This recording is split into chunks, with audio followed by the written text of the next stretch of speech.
I'm Mike Odenbeck. I'm Alex Corley. And these are our Soberless Thoughts. Hello and welcome to the most riveting podcast this side of the lounge bar. I'm Mike Odenbeck. That's Alex Corley, and tonight we have a special guest with us. She is a USAA member, a survivor of the Sin City, and a connoisseur of the sticky icky. I don't even know what I'm saying now. I missed the second part, but I was with you. I still thought you were probably right. Yeah. I can see you pulling the words out of your mind. Like she's one. I had it. She's one part. She's one part beauty, 2 parts hilarity, and just a dash of the sash. Hash. Yeah. I'm talking about the stand-up extraordinaire, Rebecca Sanders. Welcome. Thank you for having me. I appreciate you describing me as such. One thing I always say to my loved ones whenever I'm in fear for my life or something is tell them that I was hot and hilarious. Because that's what I want them to say about me in retrospect when I'm slain or whatever. I want people to be like, damn, Rebecca Sanders is dead. She was so hot and hilarious. So thank you for that. You're welcome. You know what? If you're ever on like one of those ID channel shows where they show that, you know, you were murdered, it's always Dateline. Attractive people. Every time. There's never like, you know, Precious. You don't ever see a Precious on there, you know? Well, for obvious reasons. So you would make for good TV is what I'm saying. Yeah, and you know, I actually watch a lot of Dateline. I do. I live for the Dateline. Love a good Dateline. Keith Morrison's my dude. I love him. Yes. Listen, I love Keith Morrison. Sorry. I always tell people that if anybody is going to do a the voiceover work for my personal documentary about my life, I want it to be Keith Morrison. Absolutely. I really hope that happens for you. I really do, because that would probably mean that I killed a lot of people is what it is. You know, all the way around. I am thankful. I've been acknowledging this outwardly recently that I have now aged out of like being trafficked. You think so? Yeah, I'm 32. I guess. Nobody's really like picking 32-year-olds off the street and throwing them in vans. Yeah, it's usually between like 7 and 17, I would think. Right. Or like 27 at the absolute oldest if she looks young, assuming she's a she. Anyway, I've been a lot less fearful when I'm going places by myself because I'm like, who's doing this? Right. No one's doing this. No one's taking me. Right. No one's going to take me. You. But here I am online saying, no one's going to take me. And someone's like, I'm fucking taking her. I'm coming for her. I'm going to come get her just because she said that. I'm going missing, I'm going to take her guys. because she's hot and hilarious. Thank you. That's the point. Rebecca Sanders, hot and hilarious. That's what I'm going for. Yeah.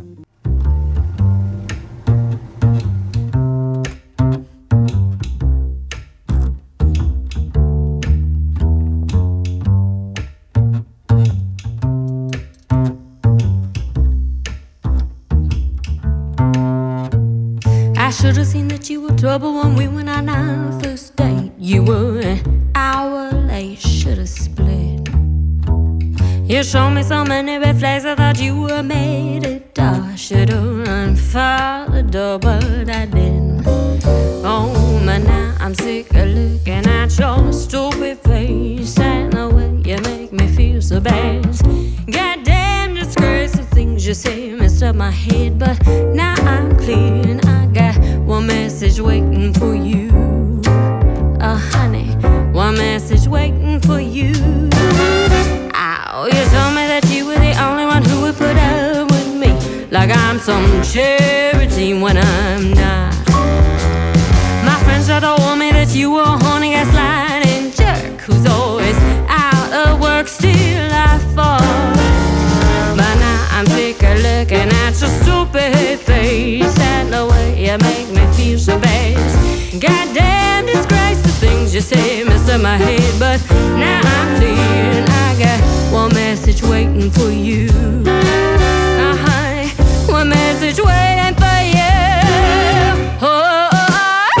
Hey, how do you leave? You don't get another chance to be with me, 'cause I'm done with all your bullshit.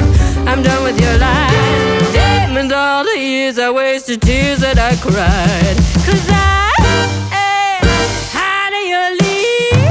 You don't get another chance to mess with me, 'cause I best be moving up back to my league.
Try to change my mind, 'cause honey, you don't stand one chance. Soon all this fabulosity is gonna find another man. For so long you made me feel, honey, I was a lucky one. But now I see you just Icarus, and I'm a mighty sun.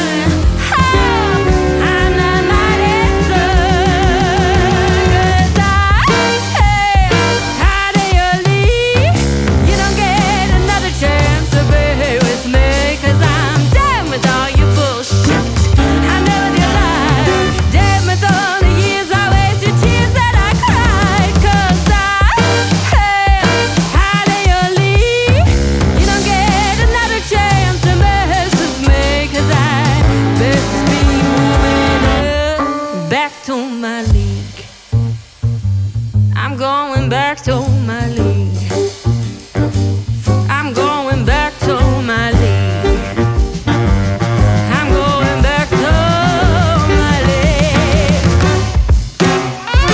I'm so out of your league.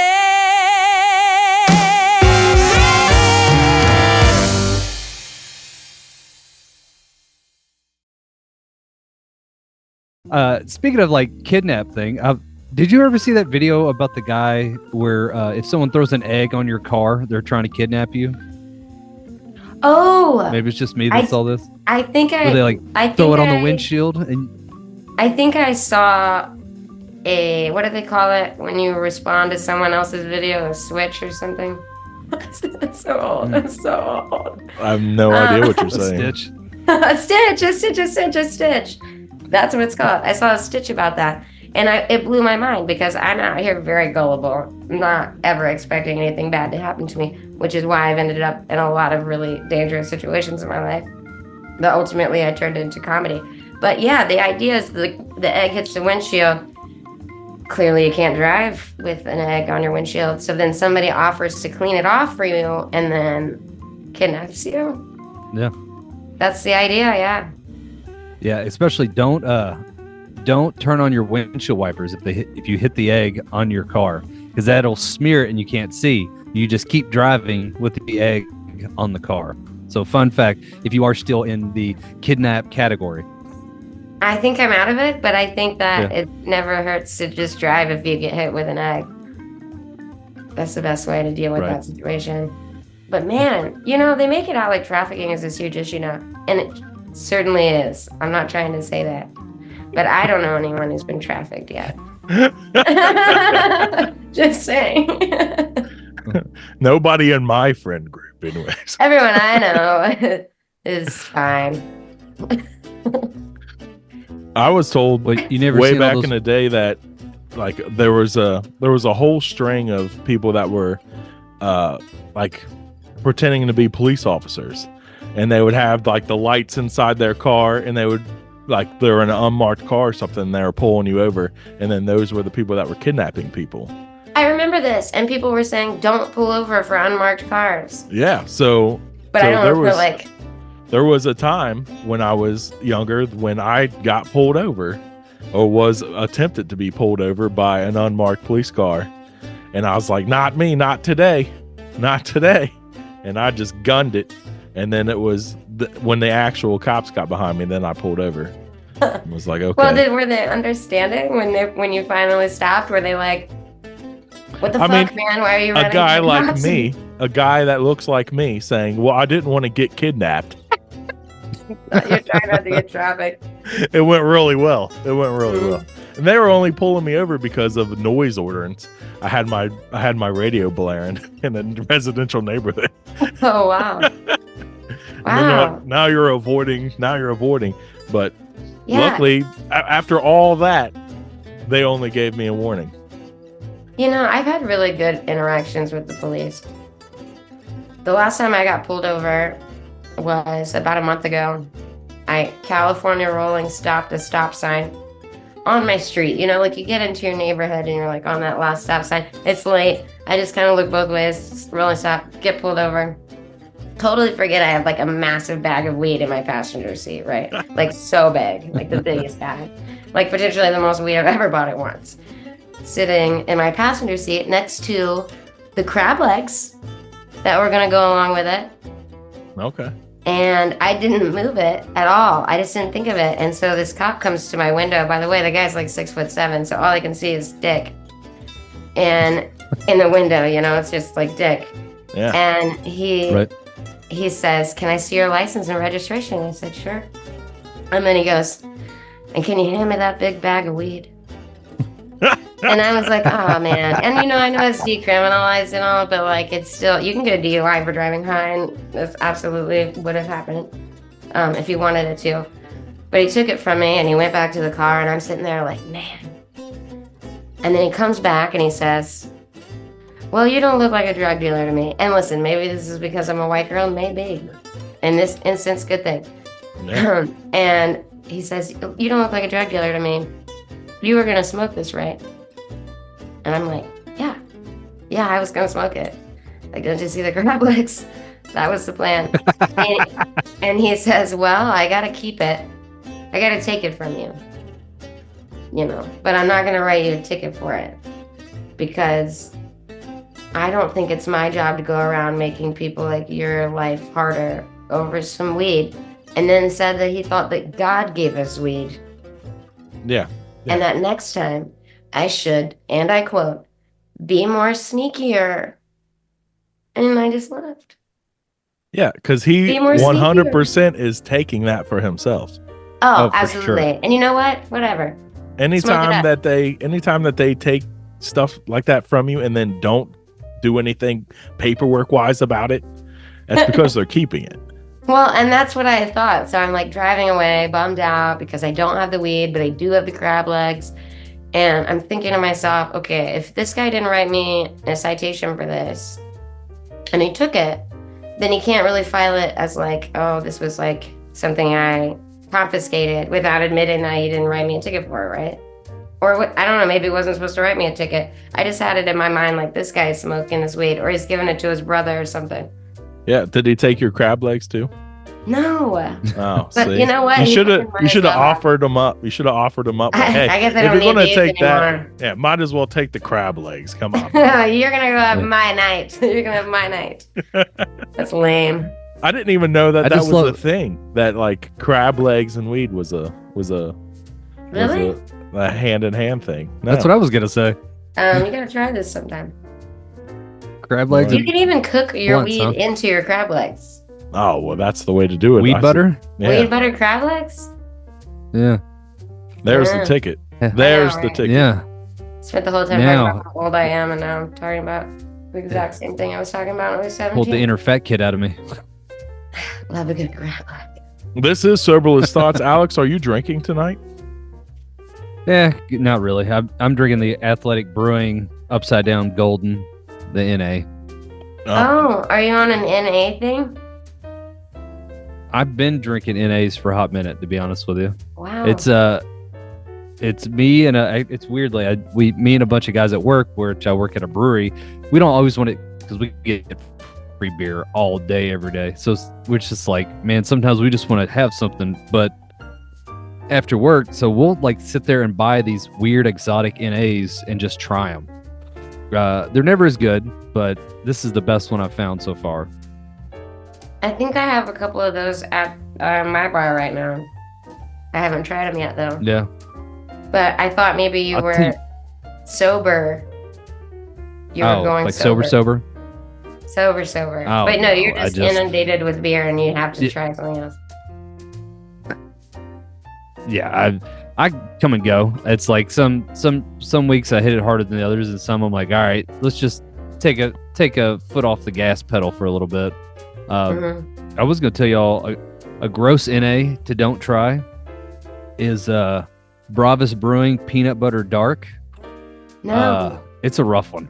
it sounds good, but it's not good. Well, for a non-alcoholic beer, it's I don't know. You could drink like a half of one. It sounds like something that I would put into my mudslide concoction that I make. Honestly, it tastes like roasty chocolatey. That's all it is, but it's not like a good stout roasty chocolatey. It's like, I don't know, like Hockaloogie, like dry. Rebecca, are you drinking tonight? No, I'm drinking water. Okay. But that's because I did some drinking last night, so now I'm drinking water. Right. But Well, I'm on the weed, okay? Don't worry, I'm not raw dogging the world. That's okay. That means I'm drinking 3 for the 3 of us. Thank you. Tonight. That's because I come prepared. Sacrificial beers. So I got the Gay Light. I'm drinking one of those. And I'm drinking a Rheingeist powder and a Rheingeist mosaic. I've never heard of the powder. Does it Which taste like one? powder? Alex, which one of these should I drink first, the powder or the mosaic? Because the Bud Light I already downed. Probably powder. It's a white IPA. Actually, no. Go mosaic, then powder. Okay. I'm just here for the best possible experience is all. It seems like 'cause you're I an think expert, Alex. Alex is an expert when it comes to all things alcohol related. Is that so? I mean, I only bartended for like 10 years and, was in the brewing industry for about another 8 years. No way, I didn't think you were old enough for all that. Yeah, he looks dude, I'm super old. young. He looks super young, You doesn't look he? very young. How old are you? Can I ask you that? How old are you? 39. Okay, yeah, I definitely would have put you closer to my age, or maybe even a year younger. So good for you, man. Yeah. Are you Okay. 39 now? Yeah, I thank thought you you. were How like old are you? 37 or 38. I'm That was like 2 years 32. ago. Are you really? Yeah, and I'm really proud That's to know funny. I that. thought you were closer to my age. Fuck you. I know. I didn't mean it like that. It's from the early days of doing stand up. I was like, People oh, say she's that like, a lot. of course. Yeah. Alex, it she was just when said I was at the very 2, I think. beginning of the podcast how old she was. Were you not paying attention? No, my internet sucks. I don't know how else to say it. Oh, I get God, like I'm sorry about that. most of our conversation, and then every once in a while I'll see you all go like, and then it's like 2 sentences ahead of wherever, and I just have to guesstimate what the hell you all are talking about. Sorry. Should I talk very slowly? No, Alex just needs to move No, into that's his new worse. house. And then Oh, new house, huh? yeah, and then he'll have his internet Yeah. all set up and then he'll be right on cue with the rest of us. I'm gonna pay thousands of dollars to get fiber optics straight to the house, whatever it takes. Is that the Metronet? We I got don't the Metronet around here, and Oh, it is shit. working. It works pretty dang good, not gonna lie. It never goes out, and I use it constantly. I'm a dopamine addict. I'm always just like, it's anything I can do. Right. Yeah. We've got a thing called Alta Fiber here. That's what our company is. Alta Fiber. Alta Fiber, which used to be Cincinnati Bell, and they used to suck dick. And now, with Alta Fiber, supposedly they're way better. But they are literally the only place in town that offers fiber optics. So you got to give them that, I guess. That was almost a commercial, by the way. They were are like- literally the only like- people in town. Yeah. These guys, I mean, they do fiber optics. When I'm looking to really crank out some YouTube videos on cats, I go fiber optic. While getting wasted and recording my podcast, there's Yeah, right. nothing better than fiber optics from Alta Fiber. I'll tell you what. Anyways. So what's the stand-up scene like in Cincinnati right now? We don't know. Why? I don't know that well. I've been keeping my ear to the ground. I've messaged people off and on just to kind of get to keep my hand on the pulse of where to go. Like I've reached out to, oh my God, I won't blank on the fucking dude's name already. Lee. Pembroke? Why am I going break? Yes, I was going. I was doing a different Lee in my head, but yeah, I've reached out to him a couple of times, and it's the same kind of jazz. It's like there's a bunch of open mics. You know, This guy I've right here. done a couple of like, This guy right here. yeah, Yeah, Lee. I Yeah. love that. I love how that looks exactly like him and not at all like a black man. yeah. That thing is great. I wish I knew where mine was. Now I wish I was using it. Great merch. Oh, yeah. I want to Right. get some good merch. I love a good piece of But- merch. Oh, You can yeah. find our merch at soberlessthoughts.com. Just click on the merch link. Are you just going to do ads for the rest of this? I'm Yeah. kidding. What else can we advertise? ads. If McDonald's on Lasky Road. Been open since 1993. It's not going anywhere. It's a McDonald's. I feel like Uh. that's my role, though. Like, as you guys are the two stand-up comedians, and I'm the host of the podcast that just keeps bringing up the ads whenever you guys bring up something that makes me think of something else I can bring up an ad about. right. Yeah, well, I want to come do some Cincinnati mics. I feel like I very much have started over, and not started over because I've started over, but I've done 300 shows, so I'm not really starting over. But I gotta pay my dues. I gotta get my time in just testing some new stuff. And Lexington only has one or like two maybe open mics right now. And Right. I don't know if you remember, but when I first started doing comedy and you were doing comedy too, comedy off Broadway was a wait list. Yes. Is it not that way anymore? No, they posted in the Lexington Facebook group last week being like, lots of spots open if anyone wants to come down, day up. Which I found to be, I remember when I first started, there was Shocking. like, What night of the week is that? it's a Tuesday. yeah. But it's, I mean, there would always be, you got 3-minute sets because there'd be 27 or 30 people there. And Right. and if you didn't email Scott in time, you weren't getting on the list at all. And so it's just interesting to me. I'm like, is there just not as many local comics, or is everybody just sick and tired of the 3-minute bit? I don't know. I don't know. I would go Feels like there. there's room. Yeah, I would go there religiously just because, I mean, time's time. I mean, hell, I used to go to, I know Common Grounds isn't a thing anymore, but I used to go there, which is just a shitty coffee house where I people. love Common Grounds. Yeah, but it's not the place for comedy. And It's I not. had done it, and I got like other comics. Like, I think I got Kyle to go out there with me one time and some other people, and they like were like pissed at me. Like, dude, this sucks. Like, I didn't get one laugh. No one thought I was funny. I ate shit. And they're like, why do you keep coming back? I was like, because I keep eating shit.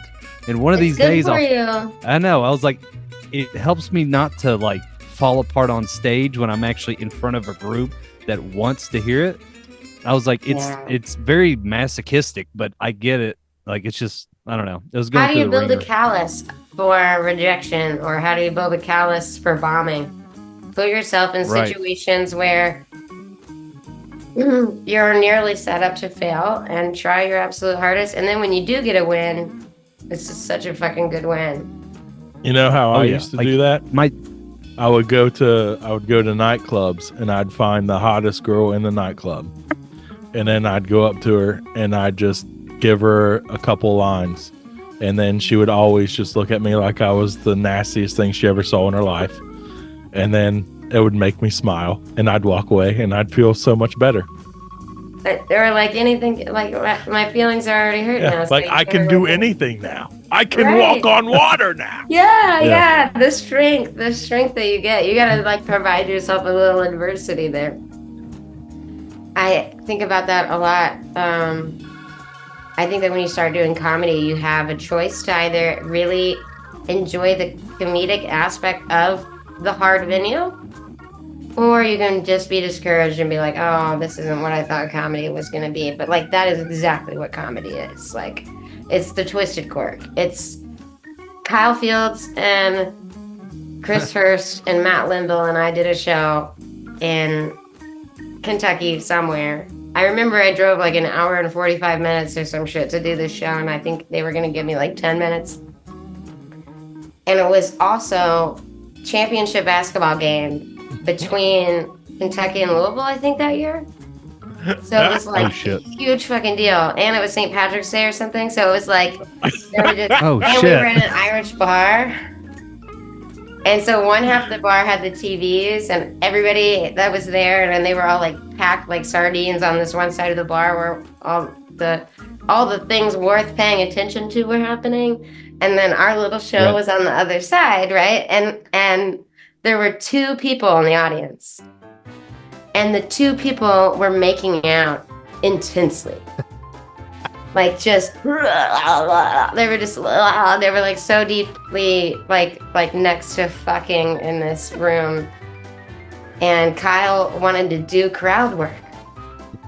And it was just, you know, we were all like, wow. Like, and we all did our sets anyway, which I think is so crazy. You know, I think in retrospect, it might have been fine if we just said, let's get some beers and workshop some stuff. But it was good that we did it anyway, because I'll never have another stage experience like that in my life. Right. Hopefully. But if I did, it would be okay, because I would see it as funny instead of being mortified. See, I had a similar one at a bar called Cocktails when it was like literally my first year doing stand-up, and it was like this, like, it was basically the same thing where we're in the corner, and I remember I was my arm was like resting on the golden tea machine, and we had a PA, and there was only about 4 or 5 old men in the bar facing away from us at the TVs. That don't want to hear you. And about 3, say what? And they do not want to hear you. You'd have to really, really hit a good one for them to give you anything. Right. And the best part is, like, the old guys would actually yell at us. Like, they'd just be like, we'd say a joke, and then nothing happened. Every once in a while, they'd be like, shut up. Just, like, come back. And then we just started roasting the old men. Right. You become your own audience. Yeah, they're like, we're trying to watch Brian Flanagan flip some bottles over here. Right. Leave us alone. Yeah, but those are the good things that really help you build your calluses in this thing. I wanted to call it this business, but it's only this business about a third of the time for me anyway. Right. Yeah. Neither one of you guys got my joke. I get it.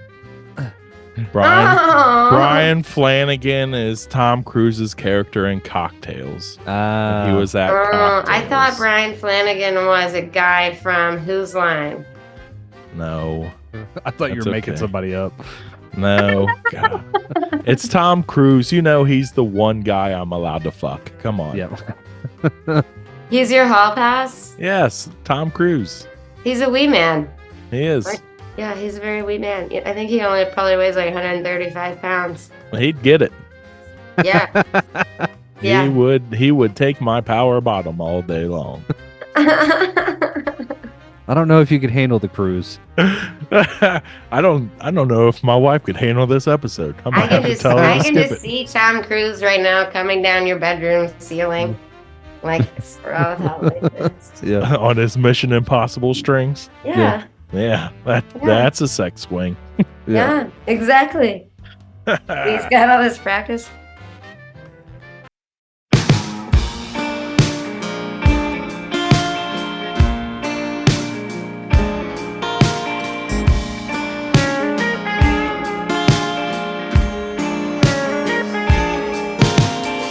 Well, some people like to head to the bars, but life is hitting just a little too hard. And some people like to float out and fish, some people like to whine and bitch. Well, everybody needs a little head vacation, everybody's got their vice. I just picked up some papers from the Exxon station, and I'm about to roll on mine.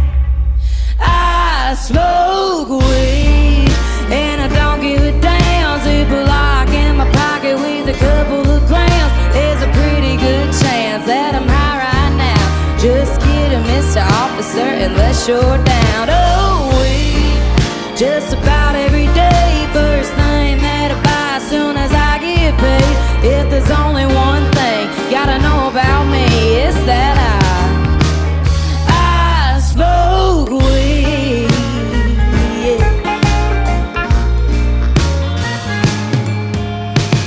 Well, you could say I found a natural prescription for an undiagnosed medical condition.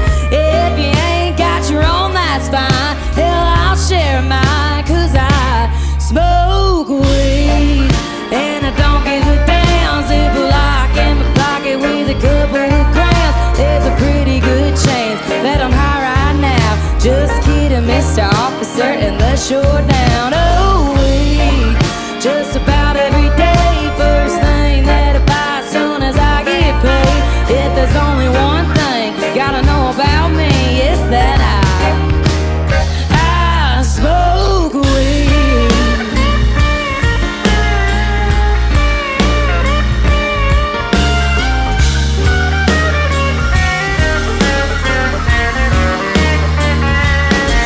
It's illegal out in California and a couple other places too. But around here we still gotta buy it from some real shady dude. Oh, wait, I don't give a damn. Zip a lock in my pocket with a couple of grams. There's a pretty good chance that I'm high right now. Just kidding, Mr. Officer, unless you're down. Oh, wait, just about every day. First thing that I buy as soon as I get paid. If there's only one thing gotta know about me, is that I smoke weed. Oh yeah, we gon' bring it right down here for a minute, if that's alright with y'all.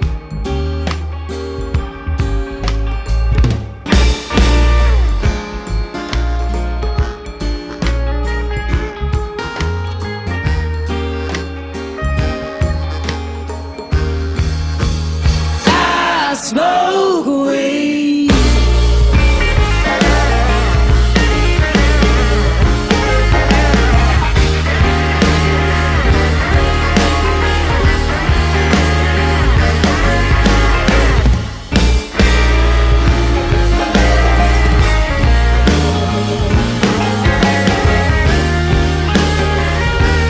Come on, one more time.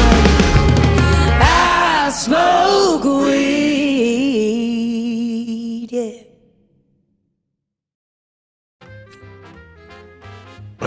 All right, I'm gonna tell you a joke that I just heard at my preacher actually told me this joke. There was these 3 nuns that they died in a car crash, right? So sad. Great and start. they go to heaven, and Peter's standing there at the gate, and he's like, I can't just let you in. I've got to at least ask you a question. Don't worry, I'll make it easy. But I got to at least ask you something, you know, to get in here. So the first nun, he's like, what was the name of the first woman? She says, Eve. And he's like, that's right. Get in there. You're in. You're in.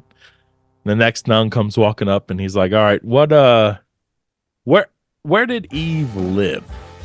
She's like, Garden of Eden. I know that. That's it. Get in there. Get in there. So then the third nun comes walking up. She's the mother superior. He looks at her and he's like, I got to make this one a little bit more tricky because, you know, you are who you are. So, what was the first thing that Eve said to Adam? And she looks at Peter and she's like, I don't know, that's a hard one. He says, that's right, get in there.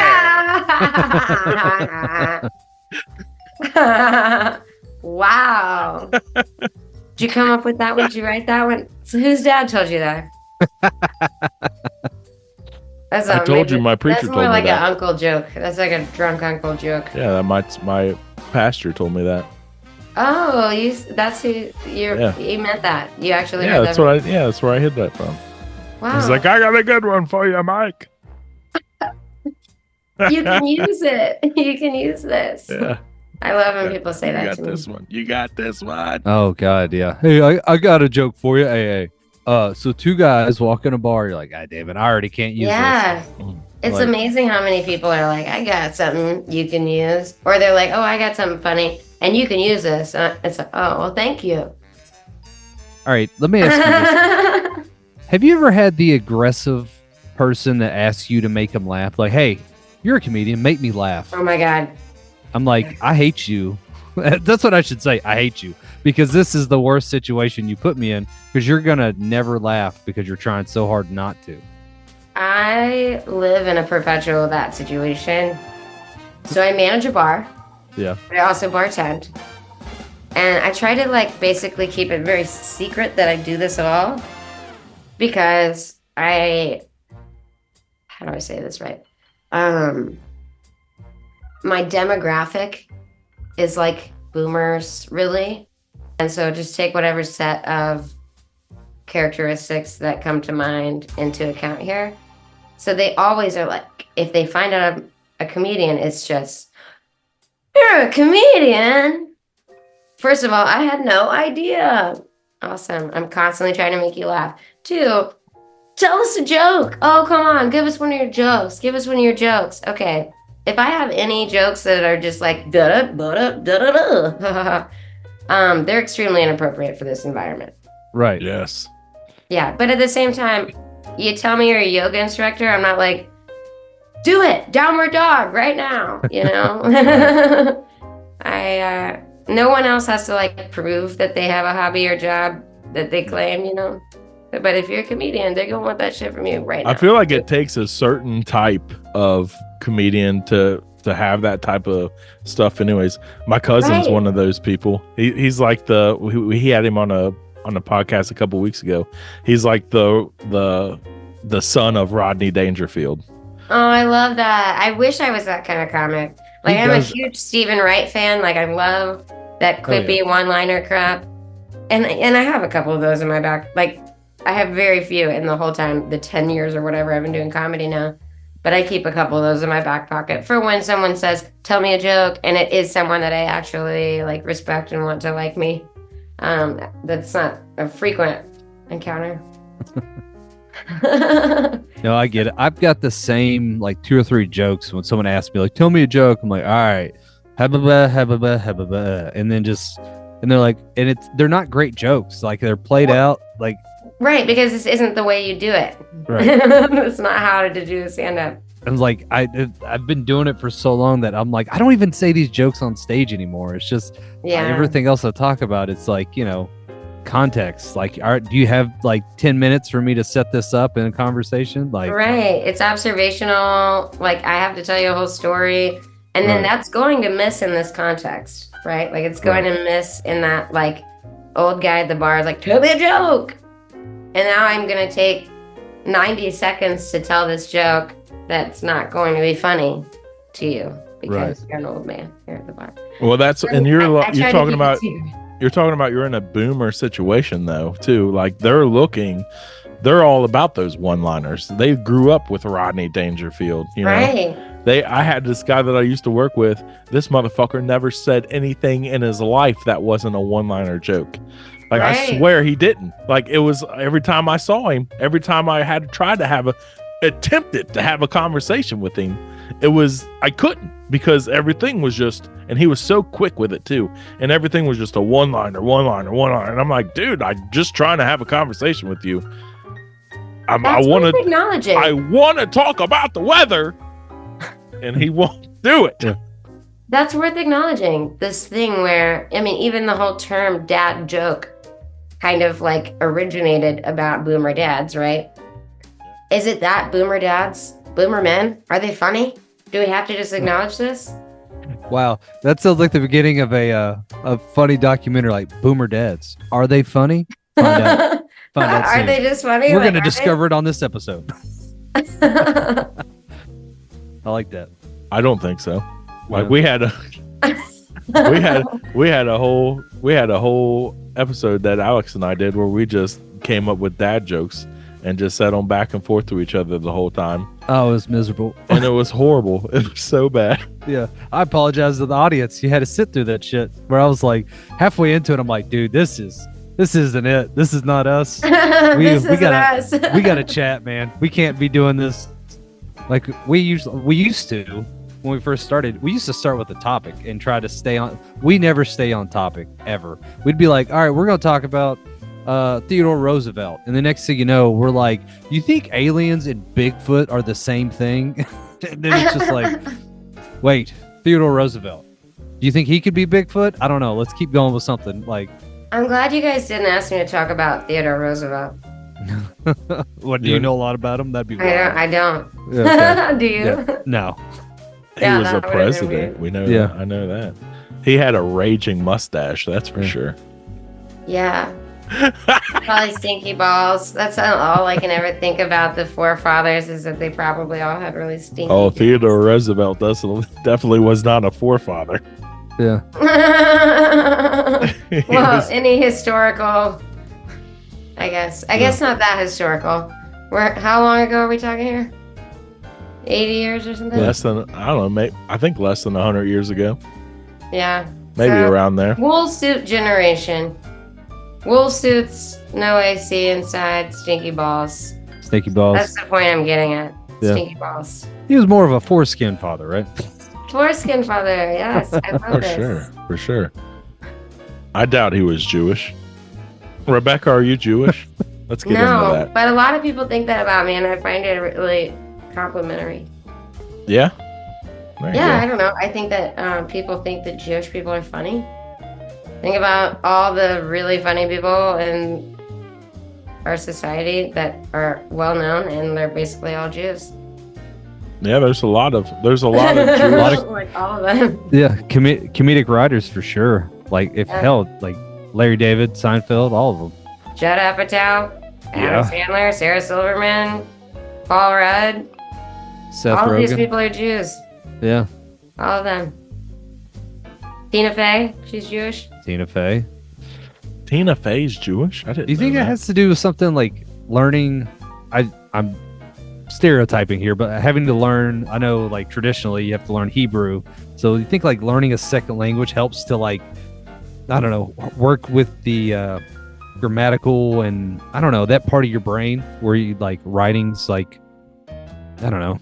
I think it's more about like adversity. I don't know. That's a good call. Like, I think that funny people tend to be people with a dark past. Or I get it. Darkness somewhere in their psyche. Yeah. All those Jewish for me, comedians it's a are all coping diversity mechanism. hires. I get it. It's a coping mechanism out the wazoo for me. Right. Diversity hires. Is that so? That's what this is. But as dreadfully serious as that concept is, I would like to say that I will talk about aliens whenever you guys want to. Oh, we're all about aliens. Yeah, we can do it now. I'm fucking all about aliens. You know what I do? I literally do this. I literally go on dating apps and then match with people. And by the way, lots of men on dating apps are like, I believe in aliens. Like, one thing about me, aliens are goddamn real. So I find these guys and I match with them, and then I just get off talking about aliens forever, and then never go on a date with them because I can't leave my house. But yeah, I do that because my girlfriends don't want to hear about this shit anymore. Women don't want to talk about aliens with me. So I know what we're talking about for the next hour. Okay. Right. Yeah, for sure. We're going to help you get this out. Do you see what is on my background? I mean, this is all what we talk about on the podcast. Yeah. And it's mostly alien shit. Because so tell me what you think about it. What do you think? Do you think aliens are aliens real, or are they from Earth? Are they us in the future? Are they from under the sea? Okay, so it is possible that all of these things are not mutually exclusive, right? It's possible that like we in the future are interplanetary and also underground. All of it could be true. So it's all of the above. Maybe. I don't know. I don't like to speak in absolutes, especially about stuff like this, because who am I but a really badly educated West Virginia public school student that, does comedy and bartends. Like, I clearly don't feel like I'm in a position to speak in absolutes. But the one absolute that I will say is that somebody's know the whole fucking truth. Like that, sure. It's out there. That's true. How much weed did you smoke before you figured out that the earth was flat? Actually, a friend of mine whose opinions on things I actually really respect is a flat earther.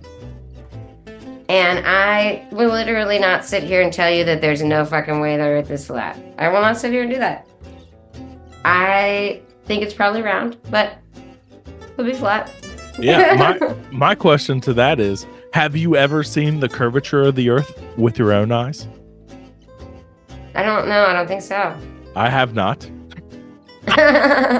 So I see it all the time. I don't know what are you talking about? So wait, are we all split up here? Is Alex is like definitely circle and you're like definitely flat, and I'm like no. Is that what's happening? Yeah, we literally have kind of a panel going on. You guys have to battle to convince me. Just kidding. But there's a guy that makes flat earth globes. I don't know if it's really called a globe. Yeah, it's called the UN flag. No, there's a guy who builds these. They're very expensive. Oh, I'm sure they are very expensive. Is it like almost like a command center at like the Star Trek would have? Like it's this big giant thing in a room? Because I feel like I saw something where a guy had a flat earth, like, I don't know, like it's shaped like a bowl. His model of it. Sort of implying that there is a roundness on the underside. Yeah. But the top is flat. But interestingly, some of the people that claim that that's the shape of the earth are the same people that are claiming that the aliens are coming from inside the earth. So that's interesting. If it's not round. Yeah, from inner earth. But how would there be inner earth if it's flat? Like, wouldn't it be only like they're just bottom? There's still it's not flat like a piece of paper. No, it's shaped like a boob. An inverted titty. But I mean, it's only so thick. I love to laugh after you said that. It's only so thick. How thick is the earth if the earth is a titty? Can we get to the We're actually firm believers on this podcast that the earth is exactly shaped like a grandmother's body. I forgot about that. Yeah. If you go ahead. I was gonna say, if you want to see a weird, it's the actual shape of the global Earth, where it's not a circle. It's like oval, or it's like, especially without the water on it, it's like this weird eggplant looking thing. Same thing with like the moon. The moon isn't shaped as a circle. It's like a teardrop or something. Well, and the way that perfectly circular things are formed, right? Typically from some type of erosion or like, it just doesn't make sense if there's no air or water. Why would it be? What's doing this to it? Right. To make it a circle. Right. I made meatballs last night, and it took a lot of force from lots of different directions to turn them into circles.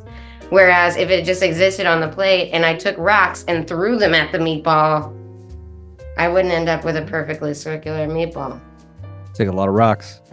I tell you what, I'm starting to think that nothing is what they tell us it is. Like I don't. Isn't. I feel like the things that they push on us from birth, the things that they give us the most of, like you've got to think about this when we're kids, are the things that don't really fucking exist, and that's why they're giving it to us when we're kids. An example would be space and fucking dinosaurs. Yeah. You know? Actually, you're like kind of blowing my mind in this moment. By teaching us all this crap when we're kids, we then trust our child versions of ourselves as the experts on things. Like things that you learned when you were a very little kid are hard fact to you. Yeah, for whatever reason. But they're not. But like, why? Why? Because when you were a kid, someone told you. When you were obviously an idiot, someone said this to you, and then so therefore that makes it true. I don't know. Exactly. I don't know what to believe. I do know that I've been following this whole thing with the Tic Tac UFO and all this shit. And I remember I watched the hearings and everything, and they're talking about this spaceship, right, that goes into the water from the sky, which isn't really a thing that we do. And then I read something, I don't remember where I saw it, basically that like sailors in the Navy were saying that they were seeing things coming out of the water and shooting into the sky, but they weren't communicating with each other on these things. And it was like, well, if you would both come together on this, you might have more credibility. Like if the guy in the water is like, yeah, the shit came out of the water into the sky, and the guy in the sky is like, yeah, the sky shit fell into the water, then we got two guys. Right. Then we know this shit is happening. MUFON is keeping track of all that shit. They know. And how do you feel about all these people that say that this kind of thing is just a distraction? A distraction from what? Exactly. A distraction from what? Like, it could be a distraction. But it's a huge argument that people have. People that I tend to have existential debates with. This is just a distraction. They want everyone thinking about this. It can't very well. See, I have this exact conversation with my own mother, like probably once or twice a week, because she is full on board with this is all a distraction to keep us from not thinking about what's really going on. Okay, well, what's really going on? Right, and that's what I say. I say, so what's really going on? Because all this other shit is really fucking interesting to me. And I really like talking about it, and I really like thinking about it. And I really like, making Alex uncomfortable about it. So. Oh, so he's such a rounder there. Yeah. But like in her response to that is like, oh, you don't even know. You don't even know. Like the things But you do. Yeah, like the things that I've seen.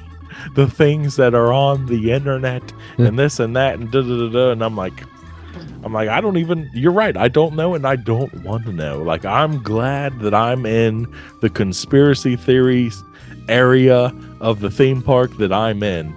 It's a fun place to be. And there's just so much. It's so fun. There's so much there. It's such an interesting time in the story of all of this, as we have so much access to information. And people are a little more flexible about what they're willing to believe at this point. At least I know I am.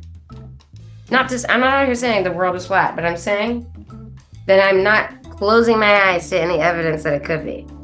Because fucking anything could happen. Look As throughout far as that's history. concerned, like I've never seen anything more bullshit than our moon mission videos. Oh, and there's so much. But when you start talking about that, all sorts of people lose respect for you immediately. Like, what? You think the moon landing was fake? Like, yeah, actually, maybe, yeah, probably, actually. I mean, just watch it. Watch a video from it. Like, it's fake. It doesn't look real. It just doesn't. They've shown his shoes afterward, like his shoes and the shoe print do not match. The shoe print is not even a print in the dirt. It's actually just more mud. It's almost like a cast of the bottom of a shoe that was put there. Right. I mean, I'm not saying we haven't been to the moon, but the video was fake as fuck. Oh yeah, for sure. It's giving Kate Middleton. I feel. And look how fast everyone tore that shit apart. And that was with her sitting there saying that it was real. Buzz Aldrin out here being like, nah, man, we didn't go. Yeah. Right. We won't listen to him. Anyway. Yeah, Buzz has been preaching for a while. He's been saying, dog, we did not do this. And we had every reason to fake it too. And I think that's always important. Looking for the motive, just like the motive and why this would be distraction conversation that we're having. Okay, well, what is a distraction from? You know, so if you want to say, oh, well, was the moon landing fake? Well, why would we do that? Well, let me count the reasons for you at the time. You know, we had every reason to fake it. We had every reason to fake it. We had absolutely no reason to be able to do it. Like, you know what I'm saying? Apparently we can't do it now. Right, exactly. We can't do it now. We had the computers that took up entire warehouses then can fit in our cell phone now, and we still can't do it now. What does that tell you? Right, there's just so much. All the evidence says. And when you ask, and when a NASA person is asked that exact question, the answer that they have is, we lost that technology. Lost it? Yeah, we lost that technology. Physically lost it? Like it just is. Physically lost it. Well, we didn't write down what we did? No, we videoed over. There was like a really good UFC fight on, and we decided to videotape that over top of the video that we had of the technology that we were going to use to go to the moon. Right. So, why are people so quick to buy it? Why it was America's Funniest Videos they were watching. Right. It was a royal wedding or something. That's right. So, yeah, so pretty funny to think about how you just, I mean, I have learned that it's not worth it to even suggest that I believe in any of these kind of conspiracies with about 3/4 of the people I know, because they immediately call you a Looney Tune. But I kind of want to call you a Looney Tune because you heard all of this shit and you're not even questioning the original story. And this is a government in like the 60s, bro. And TV was new, and they knew that everybody was going to believe anything they saw on it. Yeah. They weren't lied to enough yet. Yeah, exactly. They weren't like, oh, this is fake news. But it was. They still believe in Santa Claus? Is that what it is? But also, who cares, you know? Who cares? So they faked the moon landing. I'm about to get a little Botox in my forehead. We're all faking it. Yeah. So that's where I'm at though with this whole thing is who cares? Like I'm at the point now where there's so much that is bullshit that I see and hear and read and watch on TV and it's been going on for so long, and everything that I look back on and do my own quote unquote my own research on back as far as I can go, and literally everything that I look into turns out to be bullshit. Yeah. I'm like, who cares? Like at this point, who gives a fuck? Like let's just live. I'm gonna focus on my family, on my loved ones, and I'm gonna enjoy every moment that I have with them and with what I enjoy doing. Like this podcast is something that I enjoy doing. I'm going to focus on that. I'm going to focus on just having fun with the moments that I have as a human being alive at this time. And that's it. And whatever else comes, fuck it. Like, it is what it is. Yeah, I'm right there with you. I very much just like, I feel like my only real right or responsibility in life is to show up and try and be joyful and bring out the joy in other people, you know, like a good belly laugh. And then also sometimes I'm going to deep dive into some conspiracy theories, but it's not because I really care what the answer is. It's because it's fun for me to see how many answers are possible. And how much bullshit there is. Like, you know, like you could theorize that like anything is the answer at this point. The aliens are coming out of the water, Alex. Did you know that was going to be a turn of events? Oh, hell yeah. We've talked about aliens coming out of the water, like coming from different like dimensions. But how long has the water thing been a thing? I feel like this is just like the last few years. Well, we've been doing this podcast since 2019. Yeah. And we've been talking this from day one. So you guys got into the water aliens early on. Oh, yeah, for sure. I was talking about Bermuda Triangle aliens. Like, that's where they're stationed at. And that's why no one can go over there because they just shoot that shit down. That was like year one. Me and him were like, yes. And then they took all the gold. And then we decided they like corn because it reminds them of gold. I think that was our summarization of that episode. Like, the reason they're in cornfields because they think it looks like gold. Corn kind of is a gold on this planet. Yeah.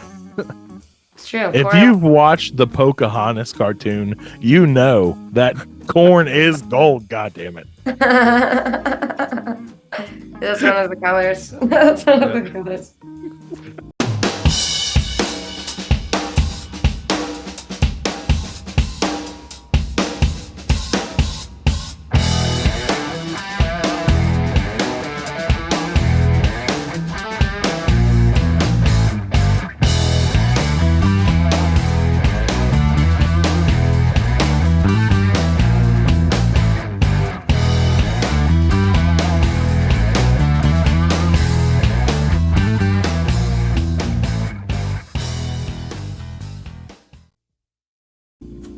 No, I'll tell you one of the things that made me question, like that shit you were talking about, like things you learned as a kid.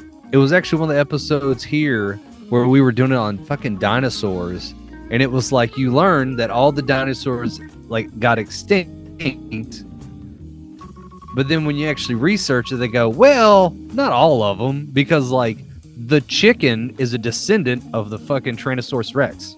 It's like, and I'm like, okay. And most of I never thought of this. Yeah. So you're like, so they didn't all fucking die? Like, so how did chickens come from them then? I think all that is bullshit, honestly. Apparently a lot of the birds come from like, I think all of that you think the chicken thing is bullshit? I don't think dinosaurs existed. Period. Oh. Dude, they haven't found a single full skeleton of a dinosaur ever. It's never happened. It's never happened. They've never found one. I thought we had a couple. No, not even close. Not even like 50%. Like, and then you look at these guys that put the fucking skeletons together. What are those guys called? Anthropologists, right? Archaeologist, anthropologist, whatever. No, it's anthropologist, I think. Archaeologists. Anthropology is humans. Anthropologists. Right. So you go to anthropology school to be an archaeologist. So you got an anthropologist. They're going to put the skeleton together. There's been times where people have given a dinosaur anthropologist guy a skeleton of literally a chicken and said, put this together for me and let me know what this is. And they made some kind of wicked looking dinosaur. And they're like, all right, and let's do like a 3D CGI rendering of what this crazy looking dinosaur looks like. And and they made this look like one of those things in the first Jurassic Park where the shit comes out and it spits at you and all that. And then they're like, actually, this was the skeleton of a rooster. It's like, oh, okay. And I feel like there's some way that they're spinning that like it actually means that they came from dinosaurs, because look, you can put it back together and it is one. Yeah, but my point on all that is like, It's bullshit, who says that any of that is real? Like, okay, so they have these massive giant skulls of a T-Rex, right? It's got this massive giant. No, they've never found a giant skull like that of a T-Rex. It's never happened. They've never found anything like that before. I will say they have found one thing that is the most intact dinosaur, and it was because it had a back plate. But it was that one dinosaur that like you always see in the cartoons. It's like got like a triangle head with like some kind of like plate, and then it always has like a tail with like a ball on it that it always like hits shit, like, you know, in the cartoons they like hit shit. Anyway, they have found the whole back plate, which is the only fully like the most amount of like whatever they found in like South America. But it's the most intact dinosaur remnants of any of all of them, I guess. But yeah, that's the closest thing. Here's what I think is going on is they want us to think that word nothing is what I think. They want whoever they is, because God knows, but whoever they is, they want us to think that we're nothing. We're just a blip on a radar.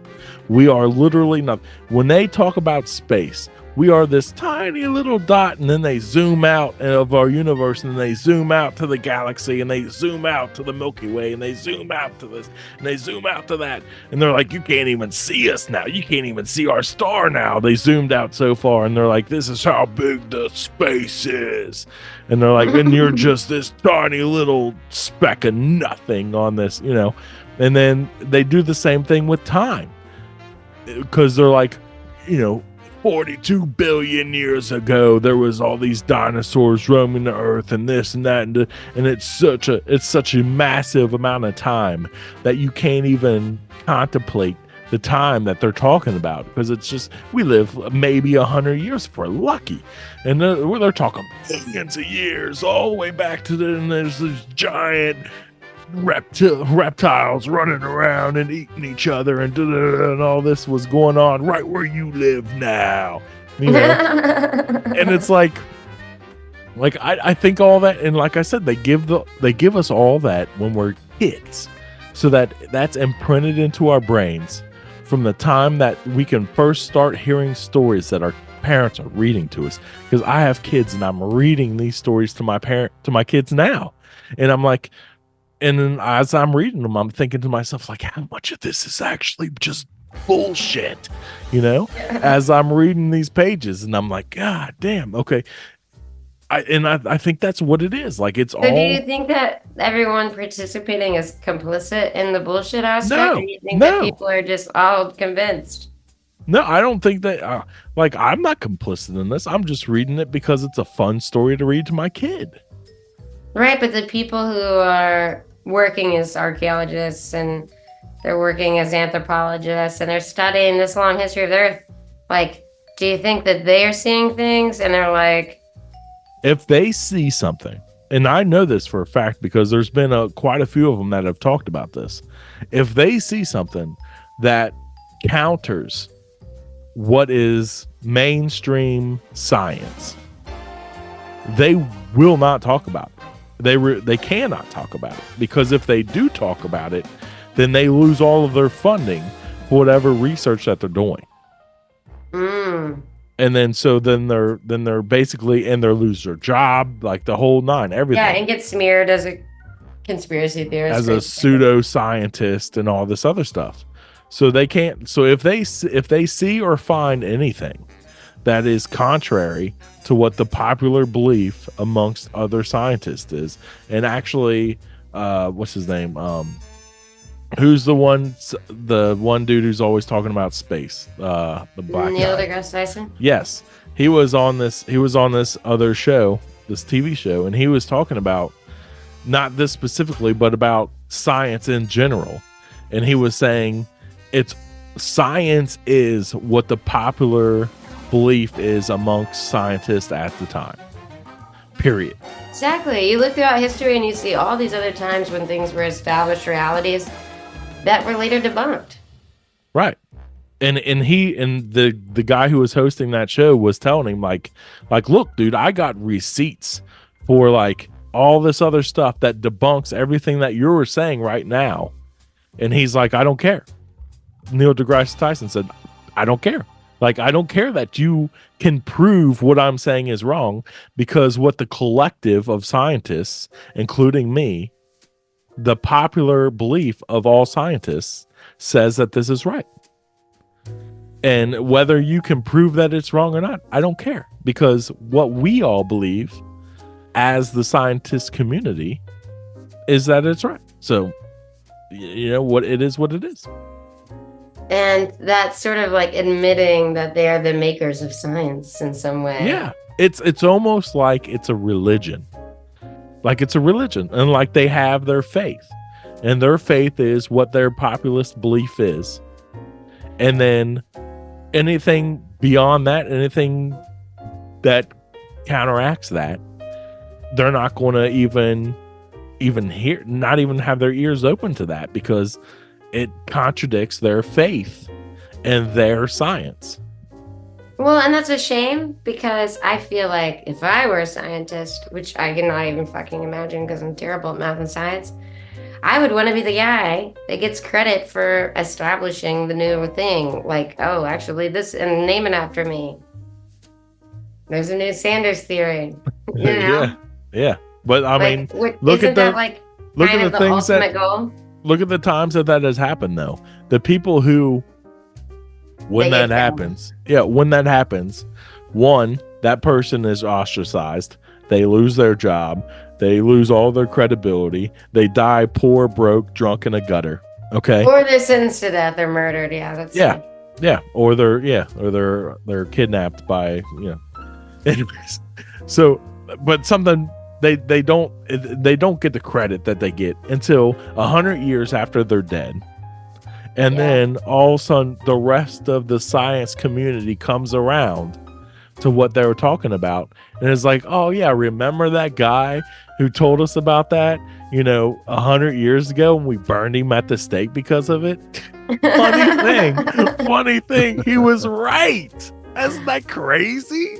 Dude, there's so many times that has happened. The more you're talking about that, yeah, dude. What was the guy we were talking about one time who he noticed, like, he was a doctor who was like washing his hands between helping women give birth, and he had like a higher success rate of like infants like not dying on him. Yeah, and the infant mortality with him was like it was like almost. You almost couldn't even. It was like zero almost. Yeah. And the difference was the hand washing. That was it. And he goes, "Hey, we all should wash." Thought of that yet. Yeah, and he preached, "Hey, we should wash our hands." They fucking sent him to a mental asylum. Be like, "You're crazy. That's some crazy shit." And you're like, "That's amazing. I'm glad to know that. I learned something here today. I love that. I love the idea that this guy is helping women give birth, decides to wash his hands, tells other people they should, and is ostracized. Yeah, that's right. You're in a mental institution. Yeah, you're crazy, bro. Clean hands. Clean hands. That's some far fucking out thinking. Yeah. Speaking of washing hands, or speaking of giving birth, there was something that me and somebody just got into an argument with the other day. Was they were saying that giving birth is by far the most painful thing that a human being can do and live through in their life. And I had to gracefully disagree. I said, no, actually, a guy getting kicked in the nuts is by far more painful than a woman giving birth. And she said, no, that's not true. And I said, well, here, let me prove it to you, because how many kids do you have? And she said, 4. And I said, well, look at that. You came back 3 more times. 3 more times. How many times after I got kicked in the nuts once? How many times did I come back to get Well, kicked you in the didn't nuts? get a big rush of oxytocin I'll tell you after what, that happened to you. it wasn't even one more True. time. Not even one more time.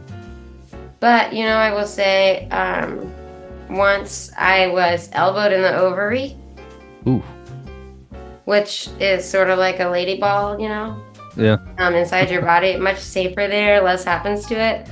But it was the worst pain I've experienced in my entire life. Where would that be, like, to get elbowed in the ovary? It was roughhousing. I don't mean where were you physically. I mean, like, where on your body? Where are my ovaries? Yeah, right that's not your ovary up there. You want me to show you my ovaries? Isn't it basically just like your gut? Like your... Right, but I knew that this is what had happened to me because of the severity of the pain. And later, when I told my doctor that this had happened, I was like, look, like I couldn't breathe. I was laying in the grass, like, just couldn't breathe, like anything. I had to be carried inside. I thought I had ruptured my appendix or something. And the pain went away, but it was pretty intense. And I was like, well, if this is what getting kicked in the balls feels like, then I'm going to stop laughing when this happens on TV. Mike, to be fair, there are definitely some fellas on some videos that enjoy a good ball kicking. Alex, can you send us some links? No, well, I actually could because someone sent me a link one time and my dumbass opened it up in the middle of the gym and I rolled out of my seat laughing. It makes me laugh thinking about it because it's just, I feel like there's always one friend that just sends you raunchy videos. I don't know. I feel like everyone's got one.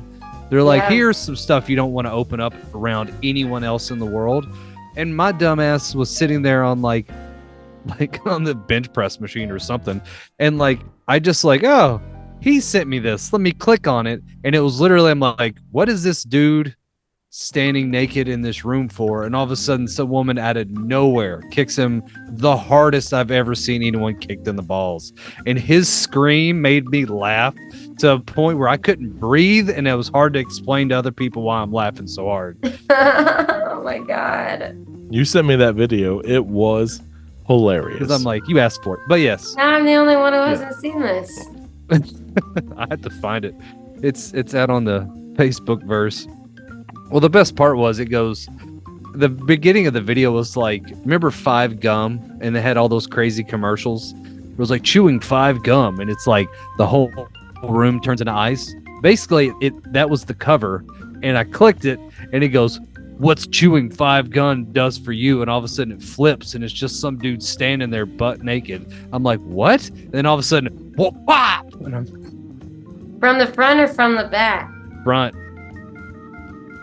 That's bad news. Not that I have balls. And weirdly now enough, that he had a I can haircut sense it. like a Knight of the Round Table. I don't know how to explain it. He was an had- Asian guy. No. What do you expect? It was a blonde white dude with bangs and this weird curled in hair. No, Who I thought just- it was an Asian guy No, this with is, his hair dyed blonde. There's a lot of these for you guys, huh? I mean, there was another one where, dude, yeah, this guy sends me relentless videos of just horrific things where I'm I'll just tell like, you what. God damn it, why do I keep opening these things? I'll tell you what, find that video, send it to me, and we'll put it right now. How it feels to chew 5 Gum. New 5 Gum. Stimulate your senses. In the No. video. In this episode of the podcast. We'll never see YouTube or anything. As I'd have long as I blur out the nuts, like in the Franken beans, it's True. cool. God, his scream is so funny. I don't know why. It makes me laugh every time. This sounds like a rabbit hole that I could enjoy. Oh yeah, I you'll live like for it. the rabbit holes. I live in the holes. Yeah, it's pretty funny. Yeah. Rebecca, do you believe in Bigfoot? I don't not believe in Bigfoot. You're just like, I need to see it. I spent a summer really, really watching Finding Bigfoot. Newsflash, they never find him. Never in any of those shows ever. And it's, at one point I see these guys and they're out in the woods and they've been following something and then they come across something that looks like human shit. just looks like a person's turds outside, which you don't usually see person turds outside, depending on where you live. And these guys are all standing around this human shit like, this is it. No animal could have left this shit here. This is evidence that Bigfoot is real. Like we're right. This is kind of new shit, so we're gotta be nearby. And I just can't help but feel like the camera guy's like, that's my shit. You know? Like they're walking in circles and like, damn it, I was shitting here earlier. Yeah, right. Like, like maybe they asked him to. Yeah. Anybody have a shit loaded up that you could shit here so that we can get some fucking content today? Right. Because we're not seeing any Bigfoot. Yeah. That I would just love that conversation. It's like, damn it. All right, who was eating fucking peanuts and corn? Someone picked that out. There's no way that anyone was going to believe that. Right. But like, is Bigfoot real? Possibly, yeah, sure, whatever. I believe it all. It could all be real. I don't believe in Nessie. I think we've pretty much proven what that is. But Bigfoot, maybe. So what did we prove the Loch Ness Monster was? It's a whale's cock. You don't know this? No, what? A whale's cock? So whales, like, they will roll over with their belly up and just like their cock out of the water. And that's what people were seeing and thinking was the whole animal's neck and face. But it's not another animal's head, it's a dick head. So how did the whale... That's the this truth. is my favorite. What is Nessie? Nessie is a dick. Google, there's so many... people don't want to believe that it's solved, you know, because it is so fun to theorize and fantasize about. But how did a whale get into the Loch Ness? Like the Loch Ness? Yeah, the big lake there. It's a lake. It's not the ocean. Maybe it got in a flood like the sharks in the golf course. You know about the sharks in the golf course? There's 2 bull sharks living in a golf course pond right now that were transported there because of a flood. Really? Yeah. Google it. Google it. It's real. In Florida, I guess? It's gotta be. It's gotta be. It's gotta Everything happens in Florida. They probably see whale cock in those ponds too. Shit. Yeah. I'm just saying it's whale cock. And I also just like that your argument that it's not necessarily a whale's cock is like, how did it get in there? How did Nessie get in there, man? If it's Nessie. I don't know. I have no idea. I feel like if Nessie was Nessie, it would just be a leftover dinosaur that I don't believe in. Well, maybe I just enjoy the idea of it being a big old cock, and I like the idea of a whale like wanting to wave its cock around in the air. Yeah. I don't know. Just air dry it. Whipping it around his head like a helicopter. Just so horny out there in the ocean, just throwing its stick into the sky. I don't know. I just think that's really fun. Do you often wonder how other species reproduce like that? Like, how do they mate? Just wonder. Like, right. Or do they think about it ahead of time?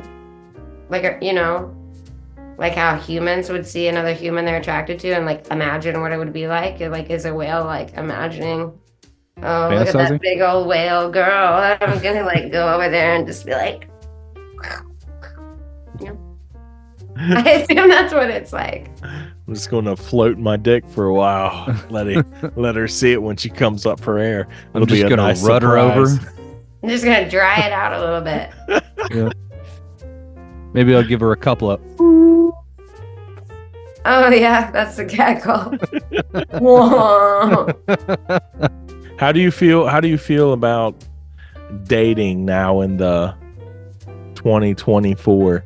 Alex and I are both married guys. We've been out of the game for a long time. Like, what's the dating scene like out there? I'm not doing it. She said, I give up. Yeah, kind of. Yeah, kind of where I am right now. I have the dating apps for a minute. Like I said, I was using it to kind of like mentally masturbate about aliens for a while. I guess they might have been using it to physically masturbate. I don't know. Never really met up with any of these people. I did meet a guy in a bar recently, and I thought, okay, I'm gonna flirt with this person and practice flirting. And then I'm pretty sure he's married, and now he's like Facebook messaging me, so trying to get me to meet him in Boston, but he lives in Florida. Oh He's yeah, not married. yeah. That's that. That's exactly what that is. That's a married man right there. Yep. Yep. So yeah, it's kind of skeezy out there right now. I believe it. I have two of my best friends are both single guys in their 40s, and knowing them, I can Is that imagine. promising? I can imagine. So Yeah, I don't know. I'm not really thinking about that so much right now. Not to say that, like, if I met some awesome guy and he was funny and stuff, I wouldn't give him a chance, but I've really been more just focusing on doing comedy and smoking weed and enjoying my freedom to just, like, go wherever I want to go. Like, I just got back from Vegas. That was awesome. Not the kind of place that you can go do whatever you want if you're in a relationship. why did you spend I your like entire Vegas more time than there? dating. Did you spend your entire time there in the strip club? Is that what happened? No, but I did go do the VIP strip club thing with my roommate. No. How was that? We went VIP to the strip club. They sent us a blacked out car. We looked like Joe Biden rolling up, and we get there right, and we're potheads, you know, like we're not gangsters. We're not strip club people really, but you're in Vegas. When you're in Vegas, you gotta go to the strip club. So they bring us in, walk us over to the VIP table where there are people literally sitting already. And the guy that walks us over there is like, gets these people up from the table. Wow. To sit us there. And I was like, this is the most uncomfortable thing I think that's ever happened to me in my entire life. Like, This is the most gangster shit ever. This is like really awful, right? Because I'm also planning on spending like $40. Like that's my budget. Like you just got a table of guys up for the VIP section to sit us there, some girls that are too high who are gonna spend $40. And I don't want anyone dancing on me. If I want to touch a boob, I'll reach in my shirt, you know what I mean? So I'm immediately uncomfortable, as I always am. I will always go to the strip club because I'm not anti-strip club, but it's just not where I exist comfortably. So I ended up paying these girls $40 to tell me about a dog breeding business they're starting. Yeah, and then we started talking about our moms. What an adventure at the strip club. We started talking about our moms and their mental illnesses, and they were giving me all kinds of great advice that they got from therapy. And then this one girl told me about how she had to like beat the shit out of this guy. They're like 22 years old. But you know, something we ended up talking about was compassion fatigue. Compassion fatigue? Yeah. What's that? So people who get like first responders and people who work in situations where they're always dealing with like the hardest parts of people's lives, they get compassion fatigue. Like you can only be so compassionate. You start to get desensitized to people's problems and people's needs. And these strippers were confessing to me that they had compassion fatigue for these guys that come there. Because I had been like, I bet a lot of men come here and they don't just like pay you to rub your boobies around them. They like want to talk to you about their wife that left, or they want to talk about their boss that doesn't see them. I bet you guys deal with that. And they were like, you have no idea. We have so much compassion fatigue. And I just had never really thought of it that way. So anyway, you can go to the strip club and actually just have an experience that broadens your perspective and teaches you something useful. See, I feel like I've done that at the strip club because I feel like I always went and I always end up being the dude in the back who would just chill and just usually pound beer. It was mainly because like I had friends that were like loved the fantasy where they're like, these girls like okay. Sure. So I'm like, they just want my money. Like this is nothing for me, right? Because it's a money game. So every time a girl would come over to sit down and try to talk to me to try to like sell me on a lap dance, I would do that and just start talking to them like, so what's going on? What are your hopes and dreams? And they like, but they look at me like I'm psycho and would like go no and just walk away, and then they would never come back to the table. Or I would try to be nice and be like, hey, maybe later. I'm just chilling, because I just didn't want to be like, ugh, get away. Yeah. Because it's just easy and feels weird. Not that there's anything wrong with enjoying it. Like if you're going and you like it, power to you. Strippers are good people, I find, and they deserve your money. But I don't understand how you really get off on that. Like how people like really enjoy it. They like the blind passion of it all, I guess. I don't know. But the compassion fatigue, I hadn't heard the term, but that is a perfect way to describe. I knew a guy I used to work with was a cop, and he would tell me horrific stories about stuff like that. Where the one that always comes to my mind is he had a rookie, and him and the rookie are walking up, and basically there was a guy that hung himself off the side of a bridge. It was off Clay's Mill, actually. Oh, wow. In Lexington. And he goes, I see this stuff all the time. It wasn't affecting me. He goes, but I looked over and I saw the rook, and I could just read it on his face. He wasn't dealing with it, right? Yeah. So he goes, I looked over at him. I go, what do you think? That guy was at the end of his rope?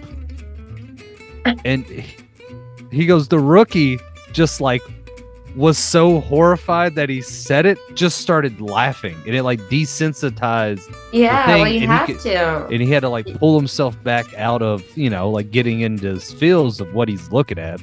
And then they just, crack some jokes. And I know some people look down on like cops and firemen for doing shit like that, but I'm like, they have to. Like, it's not the same.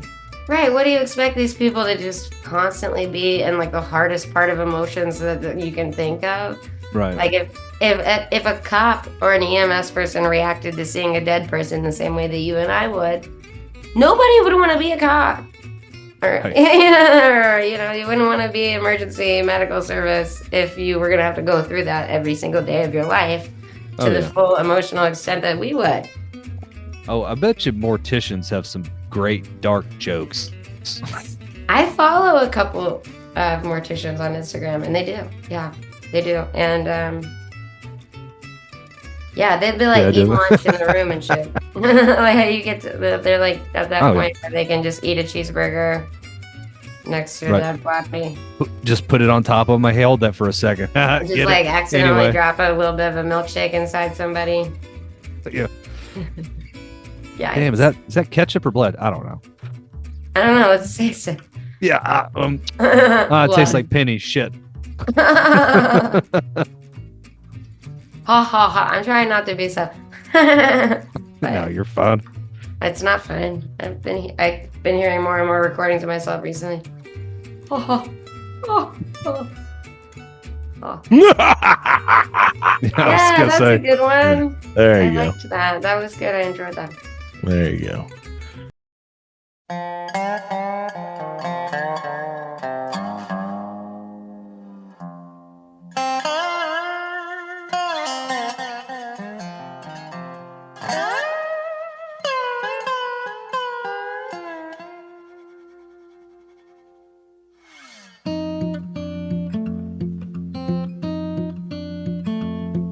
She hates her job, loves her kids, bored with her husband, tired of the same old list of things to do. So when the to-dos have all been done, she sits down at the kitchen table, rolls herself a fat one. Smoke so sweet fills the air. She maybe ought to crack a window. All she can do is stare at the paint that's been peeling off of the walls. A couple of tokes and her troubles don't seem all that tall. You know life will let you down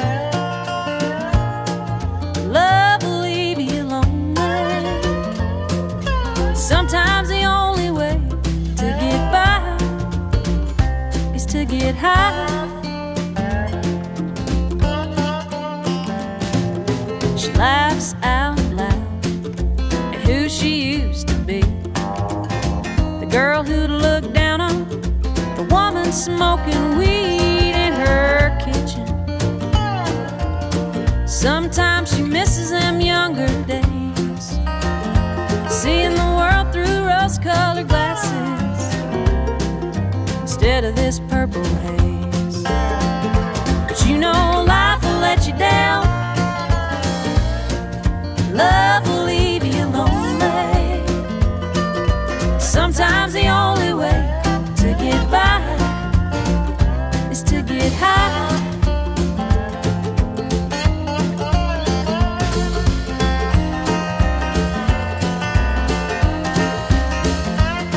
So she tucks her kids in at night, kisses her husband, turns off the light, talks to God, says, Lord, help me accept what I can't change.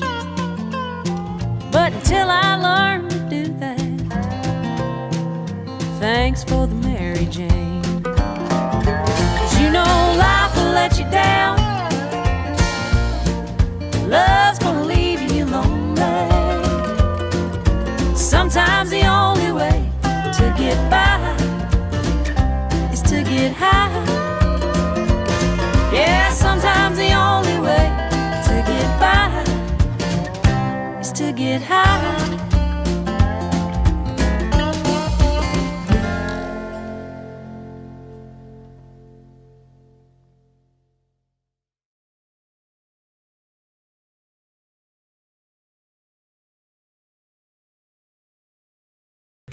I don't frequent strippers clubs. I don't do that. I did when I was a very young man, and I realized that is a great way to waste your money. People that don't really like you. And I found that out the hard way when I was up in Toledo one time, and I was getting multiple lap dances from this very attractive young female, and she said, "Hey, I'm having a birthday party at this B-dubs or whatever it was tomorrow. You should come." What?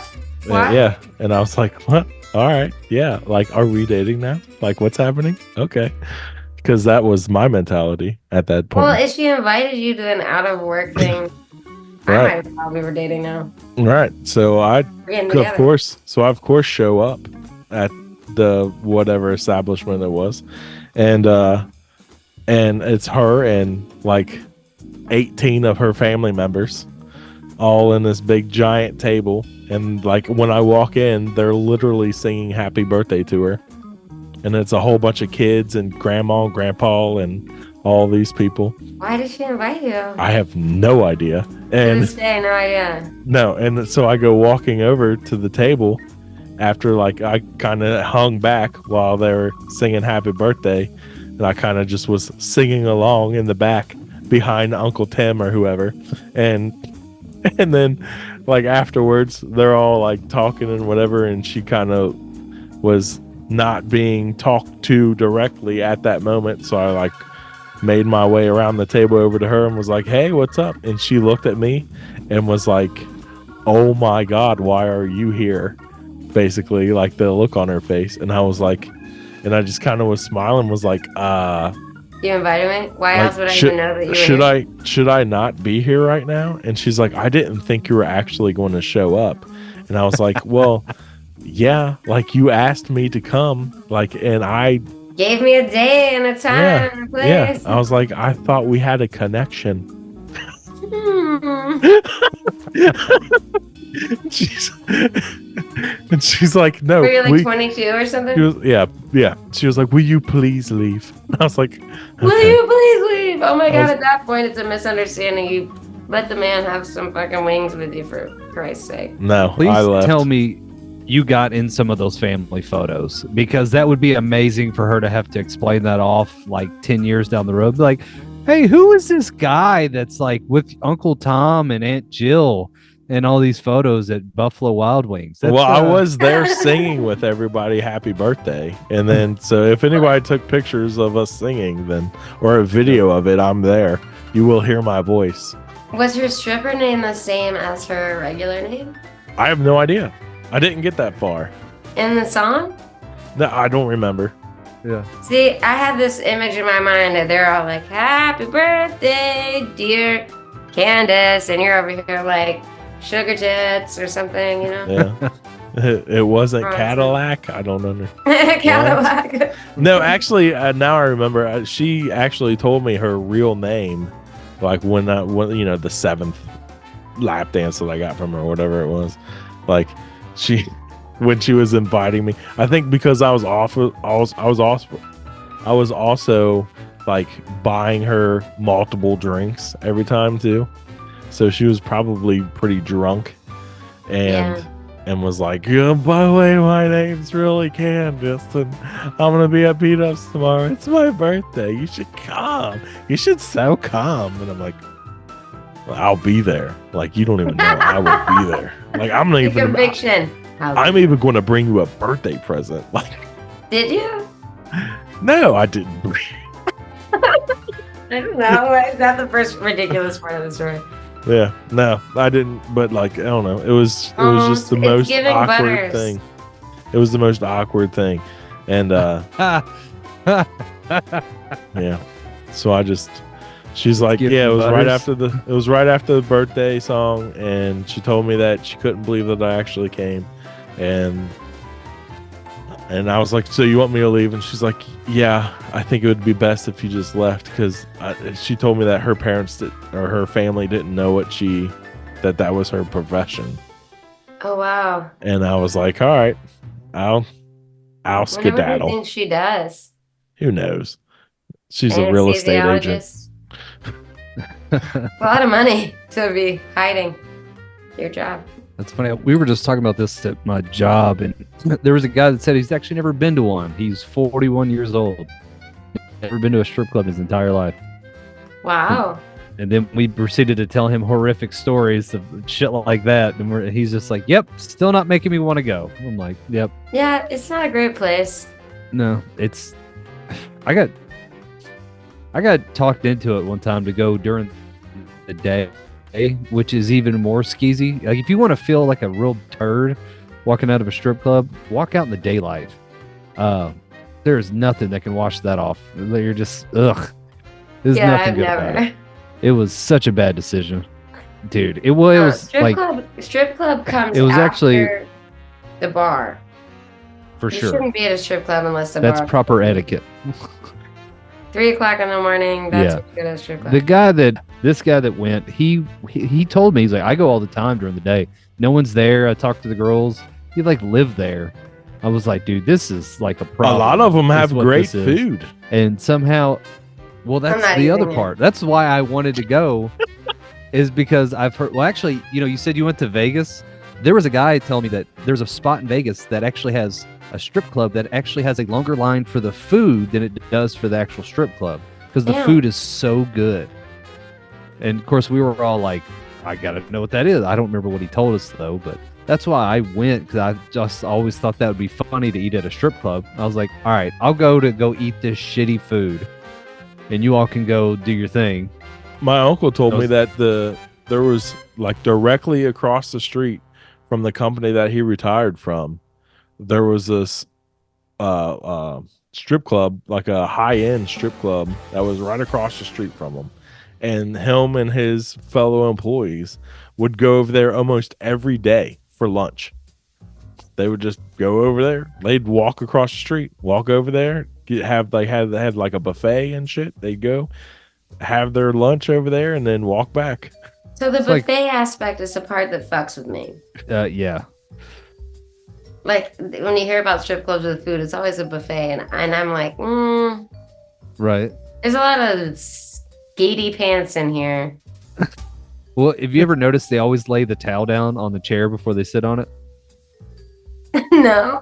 Okay, so this is just me, people watching and analyzing when I also haven't been recently, but when I was younger, but I always noticed the strippers always will take a towel, put it in the seat, and sit down. And one day I had to ask, I was like, "Hey, why do you all do that?" And they're like, "Oh, STDs." Like, because some girls may have crabs and they'll sit their bare ass down, and then it'll jump from seat to seat. And then of course I'm like, "Wait, you all, like I'm sitting in this seat now."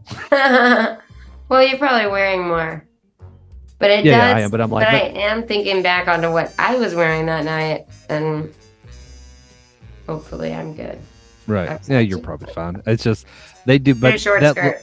that little towel, like it helps. They actually said like it helps prevent, but just so they don't just set, bare ass down to bare ass. And I just was like, wow. Now I can't unsee that every time they put that towel down. I'm like, nope. Yeah, if that towel is somehow a part of disease control, then that doesn't bode well. Right. This is the crab's towel. This guy that I used to work with, he swore up and down that, and it was probably to save his marriage, but he swore up and down that he got crabs from the toilet seat at the strip club that he went to with his friends for like this bachelor party that he went to. And he's like, I swear to God, like it had to have been it. It had to have been it. At least give me a fabric, man. I know a guy who claims to have gotten crabs from Santa's lap as a kid. I hope that's what happened. Yeah. As a kid? Got crabs as a kid? I mean, at whatever age you stop sitting on Santa's lap, what is that, like 10? I don't know. I still do it to this day. I'm 41. He loves to see you come in. He does. He's like, I'm going to give this guy crabs. Because he thinks he can sit on my lap and he's a 41-year-old. What do you want, little boy? Oh, you know. Crabs. I want that itchy sensation. Rebecca, what is the craziest thing that has ever happened to you while high on the party sauce? That's a really hard question for me to answer because of so many things jumping to my mind. I was once attacked by a homeless man that looked like Christopher Lloyd in Back to the Future, and he had the robe on. And he saw me in a liquor store parking lot where I was re-upping on the liquor, which was very unnecessary. I think I was like 19. So I was out there, first of all, soliciting alcohol from random people outside the liquor store. And then this homeless guy sees me, stops dead in his tracks, looks at me and yells, I love chasing women and knocking them down. And then God. Damn. Proceeded to run over and knock me down. That wasn't a robe. That's a scientist lab coat. And he was doing an experiment. Yeah, well, he just knocked me down, so that was cool. That's one of them. One of the craziest things that ever happened to me, for sure. I got caught stealing South Park pajama pants from Walmart one time and had to sing a song to get out of being arrested. Oh, man. How does that look in your 20s? I sang a song about being chased by the guy that looked like Christopher Lloyd, and that got me out of getting in trouble. Nice. Yeah. Callback. Yeah. I'm not going to suggest to everyone that they can goof their way out of things, because I think sometimes you can goof deeper into a bad situation, but generally I try to goof my way out of things. I think that's the best way to get out of things, though, honestly, is just act like you're mentally handicapped. Right. I do that every time I get caught walking out of a handicap stall in a bathroom. Oh, yeah, you do. Yeah, I just like throw my arm up and start walking like this and over to the sink. Like, you're like, oh shit, that guy's really got some issues. Yeah. You know, I've never had to encounter someone coming in and wanting to use that stall when I was using it. But I had a friend that said that somebody came in and started wrapping their cane on the underside of the door from side to side. Can you imagine? Yeah. Fuck, that scare the shit out of you. I would never come out. But that's an asshole though. Like what if he's doing that and then the door opens and a paraplegic comes out of there? Right, he doesn't know. Maybe, yeah, okay. If you're physically able to bend over and look under the door to see if I have wheels, then you can use the other bathroom. Right. Because that would be a funny conversation to come out and some dude's like, fuck you, asshole. And then just like roll on or some shit. Is the handicap stall only for physically handicapped people though? Like if you're just mentally handicapped, you can technically use a regular stall, right? That's nothing that's that clear. I don't think it is that clear. I think that the fact that we're even calling it handicap is like it's a testimony to all of our lack of understanding of this issue. Which I personally am not a politically correct person. I think that if you trace even the euphemisms for things back, you always get somewhere offensive. So, like, I've been really trying to bring back the word retard. That's been something I've been working on with my friends. And that's a controversial subject. For sure. But we don't use it to describe people who are mentally disabled. We should. Well, nobody does. So why can't we have the word back?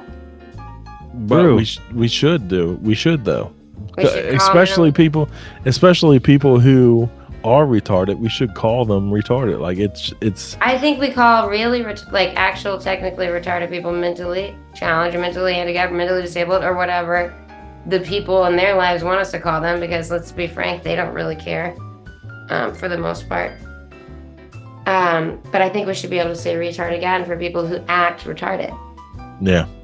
And so somebody was like, people are like, oh, well, it's, but if you call somebody a big dummy, that's even worse, because that just is, that's an allusion to people who are deaf and dumb. Yeah, or fat, and don't call me fat. I don't know. It's not funny to call people fat, but it is funny to call people retarded. So, or like, I like to use the word, and always, like as a teenager, I used this constantly, was we would call people fag. And it had nothing it had nothing to do with their preference of who they like to have sex with. It's funny because that's always the one when I tell people I want to bring back retard, they're always like, I want fag back. That's what I want. Yeah. Yeah, and that was that was my fave. And it was always somebody who was acting retarded. I called them a Right, and it's like we all become so, as a culture, we're all so sensitive to these words now. And I think it's safe to say that nobody here in this conversation has anything against gay people or people who are challenged in any way. Like, there's ain't nobody here a bigot. We just think that there are really fun words that have been totally tossed out, and I want some of them back. Yeah. I got a friend, I told her, she said, I want to say gay wad.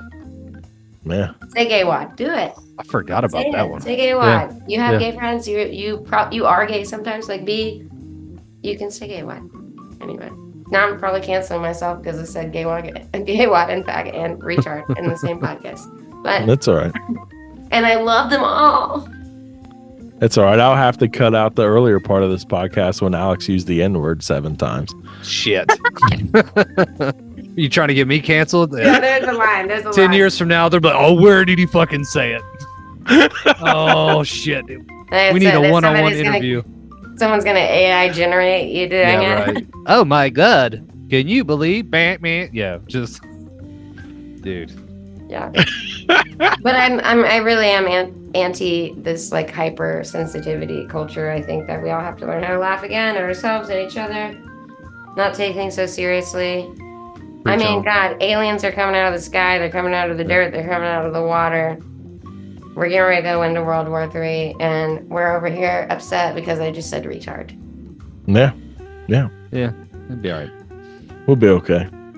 I honestly feel like everything, like all those things that you just mentioned, are things that, like, people have been talking about and worrying about for the last 60 years. Yeah. And nothing has happened. Like, nothing has happened. Here's another thing. Like, and I was going to wait until Jeremy is on the podcast next week, but I'll talk about it a little bit now. Like with when COVID-19 started, people said that the experts was like, billion people are going to die because of this. When it first came out, 1 billion people are going to die because of this. And then nobody I know actually died because of COVID-19. Nobody that I personally know actually died because directly of that. And then like the vaccines came out, and then people that I listened to were like, people are going to die because of these vaccines. And nobody that I know of has directly died of because of. That's true. Either way, like up for them or against them, like you. Right. So I'm like over here like,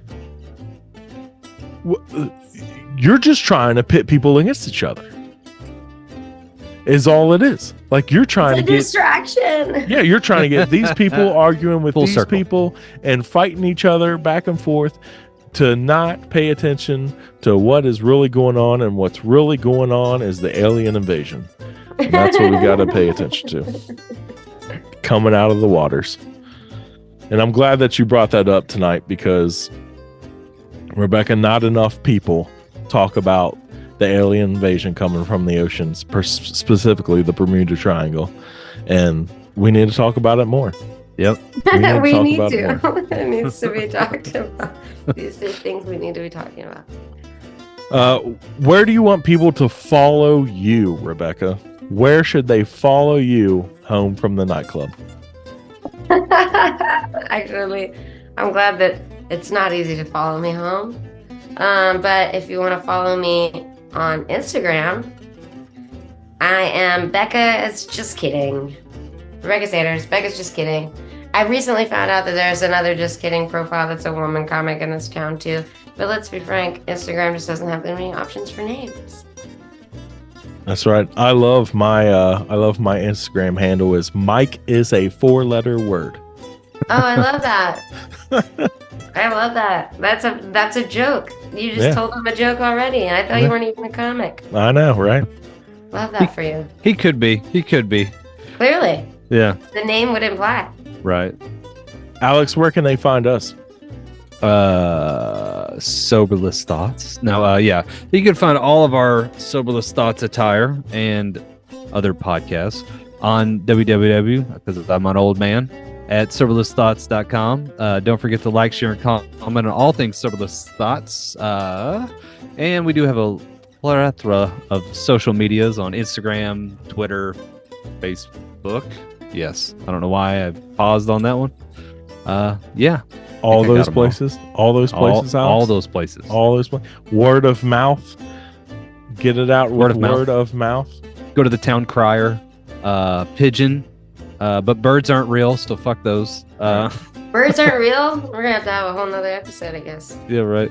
Well, that's God. We talk about that way too much at my job, and it's like an ongoing joke. I don't know what Alex just said there. He cut out horribly. Wow. But sorry. We even have a t-shirt that says birds aren't real on our merch page, so you can go there, check that out. Everything's at soberlessthoughts.com. And when you're feeling, I don't even know, Alex, what is it that we say when we get out of here? Because I'm lost now. I know. I was like, you already started it. Like you started the luge and then you fell halfway into it. It's when you're in the skillet, you need to stay cheesy, keep it greasy, and flip on out. I love that. I'm confident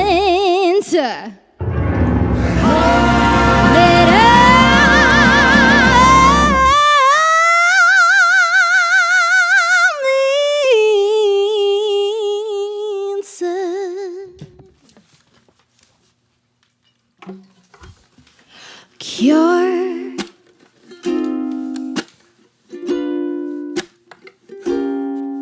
Well, shucks, I think I need to go to therapy, but I'm tough, so I'm just gonna cry in bed for free. But enough, like maybe I've been living in denial for a while. It sucks. My brain tells me to eat a bag of dicks, and I suck at knowing when my mind is playing tricks. Now I'm stuck. How come it didn't dawn on me before? I'm confident that I'm insecure. I'm confident that I'm insecure.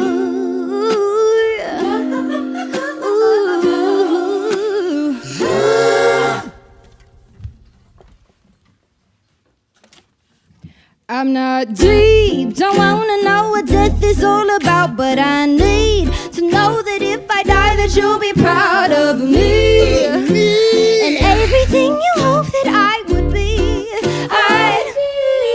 but I'm weak. A criticism knocks me to the ground when I speak. I don't like hearing words that's coming out, but God, please. How come you didn't tell me this before? I'm confident that I'm insecure. Say, hey. I'm confident that I'm insecure.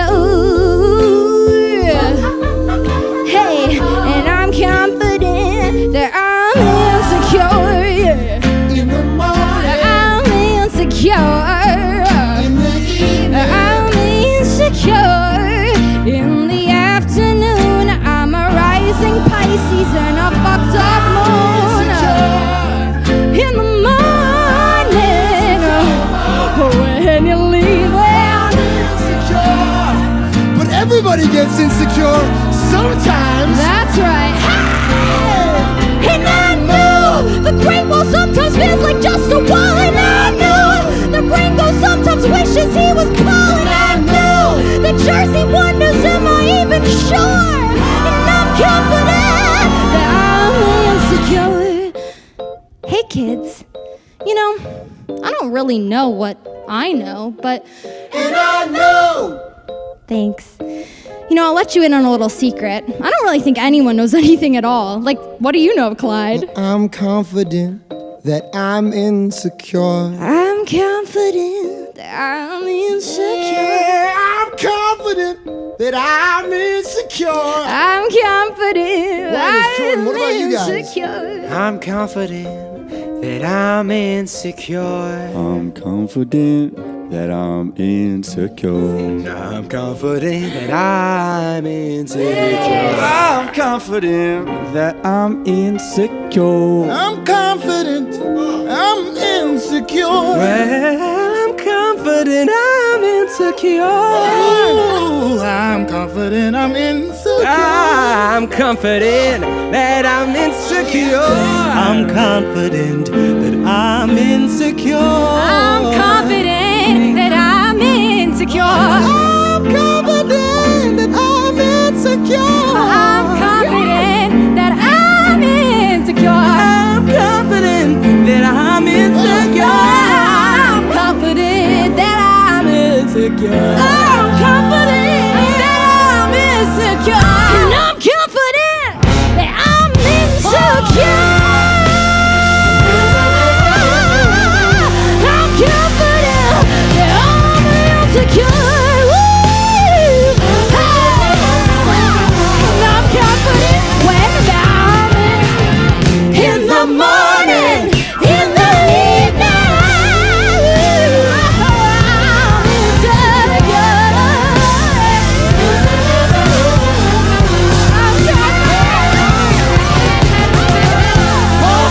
I'm good confident. I'm good confident.